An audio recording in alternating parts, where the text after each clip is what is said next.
Ça dépendra de moi.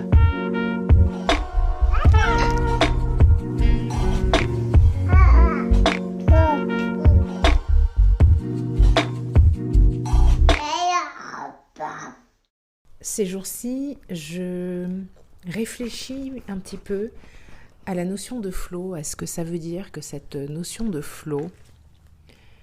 J'y réfléchis parce qu'en ce moment, je suis en train de créer du contenu, du nouveau contenu pour le Cercle Élément, contenu qui sera la base, en fait, de ce cercle virtuel, avec pour objectif de permettre aux membres du cercle de découvrir et suivre leur flow. Du coup, forcément, je réfléchis beaucoup à cette notion de flow et notamment à la distinction entre être dans le flow et suivre son flow. Parce que mine de rien, ce sont des choses différentes. Et je sais que j'ai souvent entendu parler d'être dans le flow et j'ai souvent moi-même parlé d'être dans le flow. C'est quelque chose d'important parce que c'est agréable, tout simplement, parce que ça fait du bien. Et je réalise là du coup en créant ce contenu que c'est pas forcément la même chose. Alors certes ça fait du bien, mais c'est pas la même chose que de suivre son flow. En fait, quand on parle d'être dans le flow, on parle souvent en priorité de comment on se sent quand on est dans le flow. On parle de ressentis. Les ressentis liés au fait d'être dans le flow, c'est des ressentis de fluidité, flow, fluidité, aisance. On peut parler aussi d'énergie féminine, de sérénité, légèreté, tout ça. Et ce sentiment de flow, l'idéal, c'est de l'avoir et c'est d'être dans le flow, quelles que soient les circonstances. Donc finalement, on va véritablement surfer avec ce que la vie nous offre, avec ce qui est là, ici et maintenant. On surfe sur ce qui est présent, on surfe sur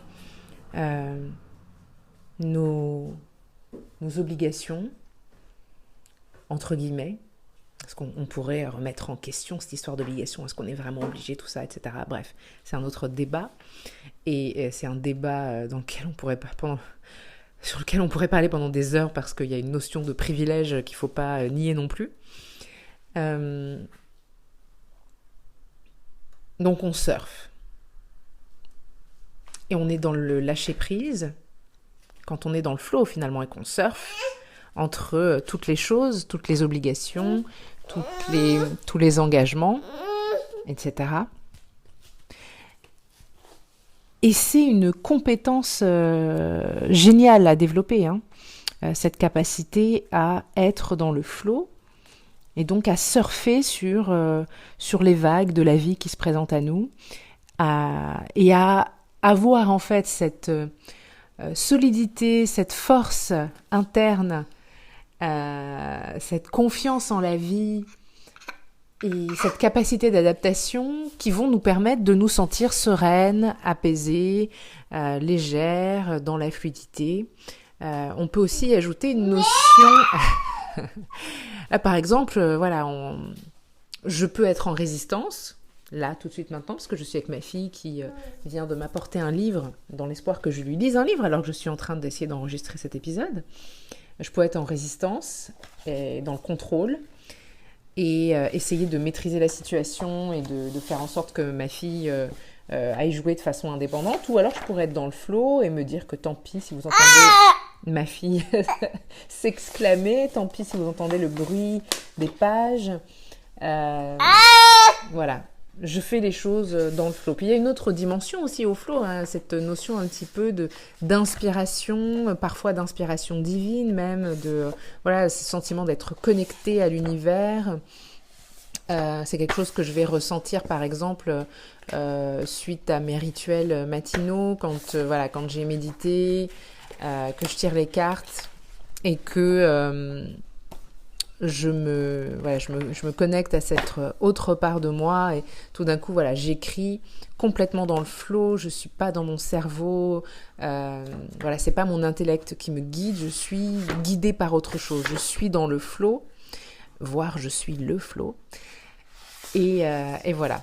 Et donc tout ça, c'est très bien, et c'est très utile, parce que ça rend la vie vachement plus agréable. Donc il s'agit vraiment de suivre le courant, finalement. Et moi, ce que j'ai envie de faire avec les membres du cercle élément, oui ma puce, avec les membres du cercle élément, ce que j'ai envie de faire, j'ai envie de les aider à découvrir et à suivre leur flow. Donc là, on est sur une notion différente. Et je veux certainement pas les empêcher d'être dans le flow de façon générale, hein. Au contraire, je pense que c'est une compétence, encore une fois, super importante à développer et à renforcer. Mais j'ai aussi envie qu'elles découvrent leur propre flow. Parce que, justement, il y a beaucoup de choses qui nous sont imposées, y compris quand on est entrepreneur et que on choisit ce chemin en se disant qu'on a envie d'avoir une certaine liberté d'action, liberté de temps, etc. On se retrouve quand même parfois coincé, entre guillemets, dans des situations, des schémas, on fait des choses qui ne font plus sens pour nous, qui ont peut-être jamais fait sens même pour nous, mais on les fait parce qu'on nous dit que c'est ce qu'il faut faire, etc. Hein. Souvent, quand on devient entrepreneur, on est une experte dans notre métier, dans notre cœur de métier, mais pas en entrepreneuriat. Donc, quand on nous explique des choses, quand on nous dit ce qu'il faut faire dans certains domaines plus techniques, entre guillemets, purement vraiment dans le domaine de l'entrepreneuriat à proprement parler, du marketing, ce genre de choses, bien sûr, au début, on va appliquer un certain nombre de choses qui font pas nécessairement sens pour nous. Mais puisqu'on nous dit que c'est comme ça, que ça marche, eh bien, on le fait. Et parfois, on peut garder ces choses-là pendant très longtemps. Dans notre activité. Moi, ça a été le cas avec les séances découvertes. Voilà, en tant que coach, on entend partout qu'il faut faire des séances découvertes, que c'est comme ça qu'on va signer des gens. Et il y a plein de gens pour qui ça fonctionne, et puis il y a d'autres gens pour qui ça ne fonctionne pas. Et moi, ça n'a jamais fonctionné parce que je ne me suis... ça n'a pas jamais fonctionné. Ça a fonctionné d'une certaine façon, à un certain moment, dans certaines conditions bien, bien précises. Mais la réalité, c'est que la plupart du temps... j'ai eu beaucoup le sentiment de perdre mon temps dans ces séances découvertes. Et j'avais le sentiment qu'il n'y avait pas... j'avais le sentiment de perdre mon énergie, d'être drainée de mon énergie dans ces moments-là. Alors déjà qu'à la base, je suis quelqu'un qui déteste le téléphone, par exemple. Donc, vous imaginez bien que les séances découvertes, c'est pas vraiment le truc à la base qui fait le plus sens pour moi. Voilà, donc c'est pour vous donner un exemple. Et pendant des années, j'ai continué de proposer ces séances découvertes. J'en parlais pas nécessairement. J'en faisais pas forcément énormément la promotion, mais c'était quand même toujours une possibilité sur mon site. Jusqu'au jour où j'ai réalisé que non, mais ça fonctionne pas pour moi. Donc ça, c'est juste pour vous donner un exemple du genre de choses qu'on est amené à faire qui ne fonctionnent pas pour nous, qui font pas partie de notre flow. Et donc, quand je parle de découvrir et surtout de suivre son flow derrière, pour les entrepreneurs et plus particulièrement les solopreneurs, parce que je travaille plus spécifiquement généralement avec des solopreneurs, il s'agit de faire la part des choses et de se reconnecter à soi en fait, de se reconnecter à soi, à qui je suis vraiment moi. Si je retire tous ces conditionnements-là, tous ces trucs dont on m'a martelé le cerveau depuis des années, parce qu'il y a tout ce dont on nous martèle le cerveau quand on se lance dans l'entrepreneuriat, et puis il y a toutes ces choses aussi qui datent d'avant, et qui font naître des croyances, des croyances limitantes bien souvent. Donc, qui je suis quand je supprime toutes ces choses-là, tous ces conditionnements successifs que je me farcis depuis des décennies. Qui je suis donc tout court, qui je suis naturellement. Si je ne cherche pas non plus à me présenter à quelqu'un dans le cadre de mon travail. Parce qu'évidemment, on a tendance à dire, voilà, on va parler de, surtout pour celles et ceux qui parlent de personal branding, de marque personnelle, donc on va avoir tendance à se décrire d'une certaine façon, de la façon dont on aimerait être perçu, ce dont on parle souvent dans le positionnement, la façon dont on veut être perçu. Et moi, j'ai envie qu'on retourne là où on est soi vraiment pleinement, authentiquement, naturellement. Qui est-ce que je suis naturellement? Quel est mon positionnement naturel? Quelle est ma personnalité une fois retirée voilà, une fois que tous ces conditionnements n'existent plus? Et quel est mon rythme? Qu'est-ce qui fait sens pour moi? Qu'est-ce qui fait sens pour mon activité? Qu'est-ce qui fait sens pour mes clients et moi? Qu'est-ce qui me permet d'être la plus pure et la plus haute expression de moi-même et de mes talents dans mon activité?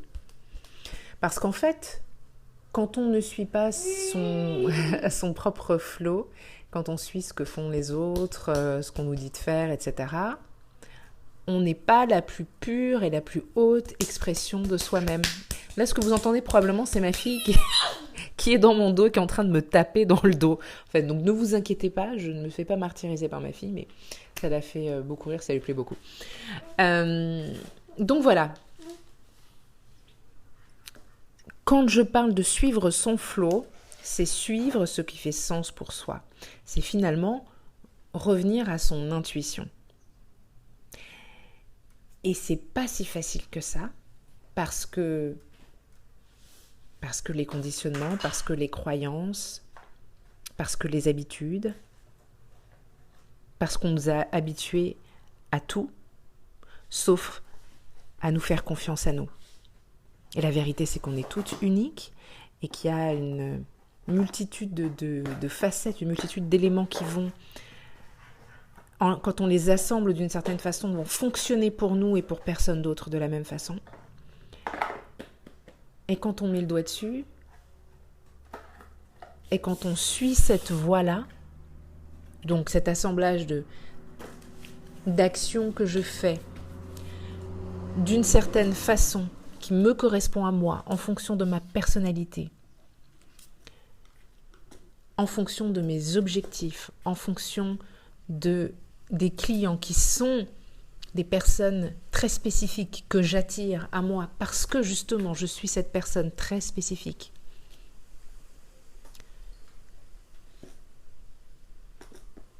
Quand je suis mon propre rythme qui varie au cours de l'année, quand j'ai conscience que mon énergie varie au cours de la journée, au cours de la semaine, au cours du mois, de la saison, de l'année, de la lune, etc. Enfin, quand je réalise que j'ai moi aussi mes propres saisons, mes propres cycles, qui ne sont pas forcément liés à mon cycle menstruel et qui pourraient l'être. Quand je prends compte de tous ces éléments et que j'accepte ce cocktail absolument unique. Et ça fait peur, c'est pas évident de l'accepter. Parce qu'on sort du cadre, on sort du moule, on fait différemment si on décide d'accepter, de suivre ça, de suivre vraiment qui on est. Et ce qui fonctionne pour nous, et notre propre rythme, notre propre flow. Ça fait peur d'être différent, parce qu'on a peur d'être rejeté. En vérité, on est tous et toutes différents les uns des autres. Il serait temps que tout le monde l'accepte. Bref, quand on fait ça, quand on prend cette décision d'accepter et qu'on le fait, et qu'on le fait sur la durée, et là c'est encore difficile aussi parce que il y a notre flow à nous, mais c'est pas juste ça, notre flow à nous ne peut pas être déconnecté de notre capacité à surfer avec le flow extérieur. Donc quand je parle de découvrir et suivre son flow, il y a forcément une part qui nécessite de prendre en compte le flow extérieur. On fait partie de la société. On fait partie peut-être d'une famille. On fait partie d'une communauté. Et on est affecté, positivement ou négativement, on est affecté, impacté par tout ce qui s'y passe.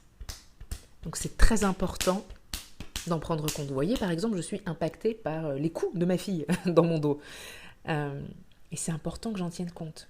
Pour vous donner un exemple encore plus précis, c'est important, par exemple, que je tienne compte dans mon flow et dans ma façon de faire les choses, que je tienne compte du fait qu'en ce moment, j'ai un enfant qui est encore un bébé, un grand bébé maintenant, dans la catégorie bambin maintenant, mais qui a son propre rythme, qui va être fatigué à certains moments de la journée, le moment où ça va être la sieste. Il y a des choses que je ne peut pas faire quand elle est trop fatiguée, quand la sieste approche. Il y a des choses qu'il vaut mieux que je ne fasse pas parce que il va y avoir une friction. Faire ma séance de sport au moment où elle devrait bientôt faire sa sieste et espérer qu'elle soit coopérative et qu'elle ne pleure pas et qu'elle ne me réclame pas plus que ça dans ces moments-là, c'est pas réaliste du tout. Et mon flow tient forcément compte de cette réalité-là. Parce que ma fille fait partie de mon flow. Enfin, c'est un élément parmi d'autres. Donc voilà, quand on découvre son flow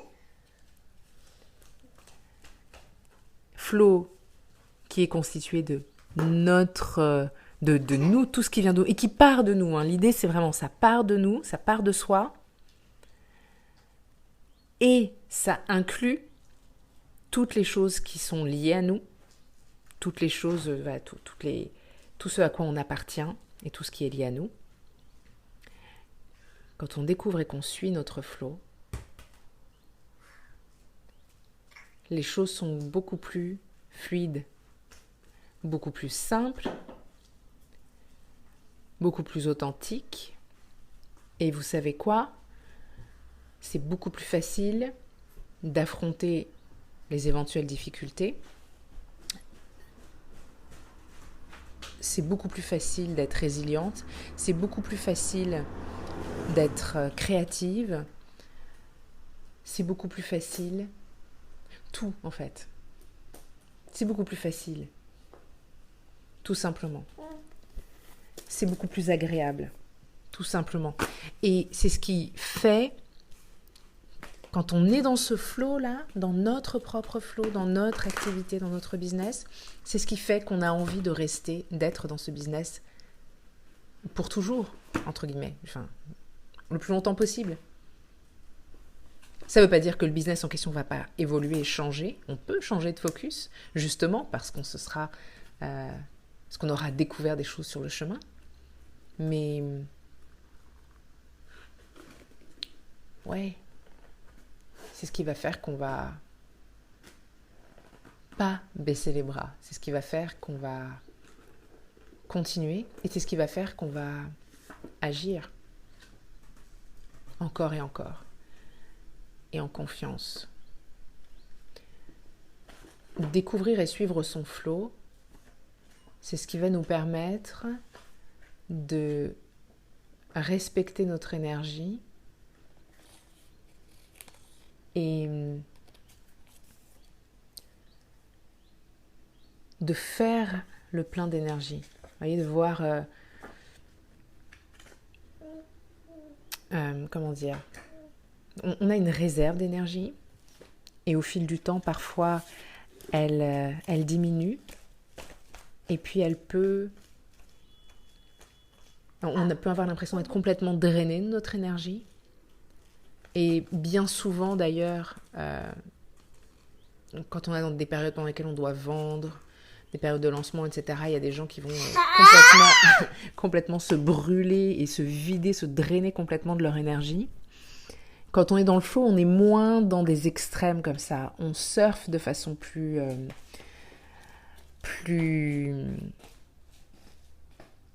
fluide. Je cherche d'autres mots pour dire les choses, mais ils sont là depuis le début, les mots. On surfe de façon beaucoup plus fluide.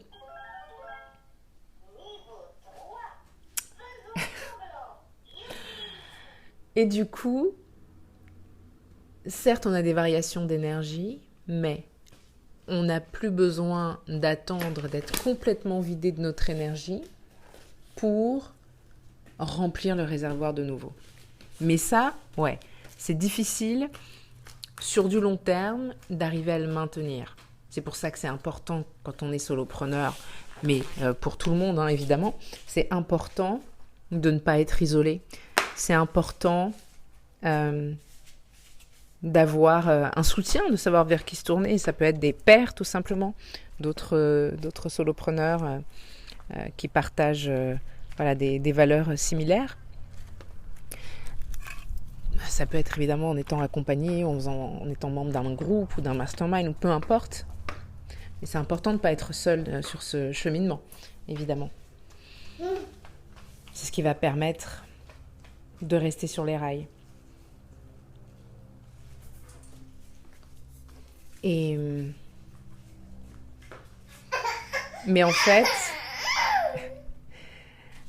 fait, c'est pas forcément la partie la plus difficile. C'est pas une partie facile de maintenir ça sur la durée. Mais c'est à partir du moment où on a un point d'ancrage, où on arrive à se créer un point d'ancrage, et ça peut être grâce à des rituels matinaux par exemple. Si on a ces pratiques qui sont bien ancrées, ces habitudes bien ancrées au quotidien, on peut arriver